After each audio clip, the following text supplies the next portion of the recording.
ಭಾರತಾಂಬೆ ನಿನ್ನ ಜನ್ಮದಿನ, ಭಾರತೀಯರ ಶೌರ್ಯ ಮೆರೆದ ದಿನ. ಗಂಡೆದೆ ವೀರರಲ್ಲಿ ಗುಂಡಿಗೆ ಪ್ರಾಣ ಚೆಲ್ಲಿ ನಿನ್ನನ್ನು ಬಿಡಿಸಿದ ಇದೇ ದಿನ, ಜನ್ಮವ ಕೊಡಿಸಿದ ಮಹಾದಿನ. ಭಾರತಾಂಬೆ ನಿನ್ನ ಜನ್ಮದಿನ, ಭಾರತೀಯರ ಶೌರ್ಯ ಮೆರೆದ ದಿನ.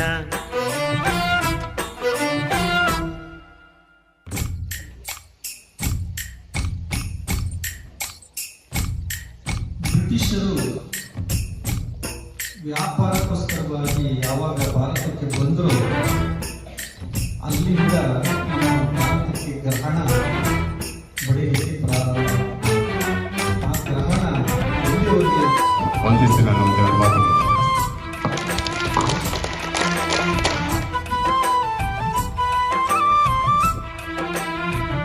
ತಮ್ಮ ಭಾಷಣದ ಮೂಲಕ ಸ್ವತಂತ್ರ ಹೋರಾಟದಲ್ಲಿ ಮಹಾತ್ಮ ಗಾಂಧೀಜಿಯವರನ್ನು ಸ್ಮರಿಸುತ್ತಾ ಹಾಗೆ ನಮ್ಮ ಕಾಲೇಜಿನ 16 ಭಾಷೆಗಳ ಹೆತ್ತೋಳಮ್ಮ, ನಿನ್ನ ಮಡಿಲಲ್ಲಿ ಗಂಗೆ ತುಂಗೆ ನಗುತ್ತಾರಮ್ಮ. ಅನ್ಯರು ಬಂದರೂ ಮುದ್ದಾಡುವ ತಾಯಿ, ನಮ್ಮೋರ ಅಪ್ಪಿಕೊಂಡು ನಲಿದಾಡುವೆ. ಭೂಗೋಳದಲ್ಲಿ ಒಂದು ಜ್ಯೋತಿ ಇದೆ, ಅದಕ್ಕೆ ಭಾರತ ಮಾತೆ ಎಂಬ ಹೆಸರು ಇದೆ. ಲೋಕವೇ ಮೆಚ್ಚುವಂತ ಗೀತೆಯು ಇಲ್ಲಿ ಇದೆ. ವಂದೇ ಮಾತರಂ ಎಂಬ ನಾಮದ ಗಂಧವಿದೆ, ನುಡಿಯೆಲ್ಲವನ್ನೇ ಧನ್ಯ. ಭಾರತಾಂಬೆ ನಿನ್ನ ಜನ್ಮದಿನ, ಭಾರತೀಯರ ಶೌರ್ಯ ಮೆರೆದ ದಿನ. ಹಾಗೂ ನೆಚ್ಚಿನ ವಿದ್ಯಾರ್ಥಿನಿಯರೇ, ನಿಮ್ಮೆಲ್ಲರಿಗೂ ಈ ಸ್ವತಂತ್ರ ದಿನಾಚರಣೆಯ ಶುಭಾಶಯಗಳು. ಈಗಾಗಲೇ ಸ್ವತಂತ್ರ ದಿನಾಚರಣೆಯ ಹಿನ್ನೆಲೆ ರಾಷ್ಟ್ರಧ್ವಜ, ರಾಷ್ಟ್ರಗೀತೆ ಹಾಗೂ ದೇಶ ಪ್ರೇಮ, ದೇಶಕ್ಕಾಗಿ ಧೈರ್ಯ, ಅದನ್ನೆಲ್ಲ ನಾವು ಮೆಚ್ಚಬೇಕಾಗಿದೆ.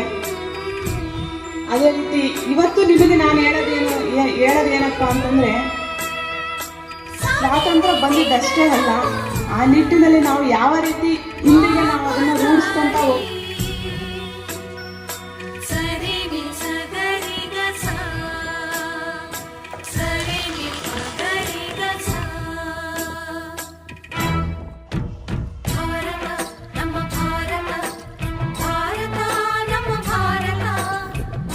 ಉಸಿರಿರುವ ತನಕ ನೀ ಭಾರತೀಯನೆಂದು ಬೀಗು, ಕೊನೆ ಉಸಿರೆಳೆವಾಗಲು ವಂದೇ ಮಾತರಂ ಎಂದು ಕೂಗು. ವಂದೇ ಮಾತರಂ, ವಂದೇ ಮಾತರಂ, ವಂದೇ ಮಾತರಂ, ವಂದೇ ಮಾತರಂ. ಭಾರತಾಂಬೆ ನಿನ್ನ ಜನ್ಮದಿನ, ಭಾರತೀಯರ ಶೌರ್ಯ ಮೆರೆದ ದಿನ. ಗಂಡೆದೆ ವೀರರಲ್ಲಿ ಗುಂಡಿಗೆ ಪ್ರಾಣ ಚೆಲ್ಲಿ ನಿನ್ನನ್ನು ಬಿಡಿಸಿದ ಇದೇ ದಿನ, ಜನ್ಮವ ಕೊಡಿಸಿದ ಮಹಾದಿನ. ಭಾರತಾಂಬೆ ನಿನ್ನ ಜನ್ಮದಿನ, ಭಾರತೀಯರ ಶೌರ್ಯ ಮೆರೆದ ದಿನ.